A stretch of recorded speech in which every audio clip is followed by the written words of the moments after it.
Hey everyone, welcome back to another video. In today's video, I'll show you how to use a Visa gift card on your DoorDash app. It's a straightforward process, so let's get started. First, open the DoorDash app on your phone. From the home page, tap on Me in the bottom right corner. In the Me section, tap Settings. Here you will see a gift card option, so tap on it and then select Redeem.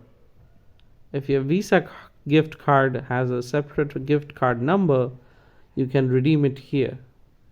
But if it doesn't, there's another way to use it. Go back to the settings page and tap on Payment, which is the second option.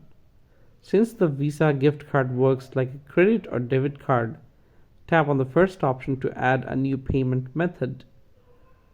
Enter the card number, expiration date, CVV, your country, and zip code.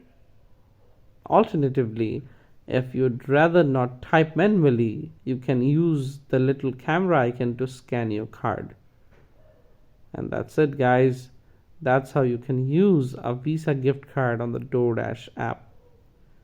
So if you found this video helpful, don't forget to like, comment, share, and subscribe to our channel. Thanks for watching. I'll see you in the next one.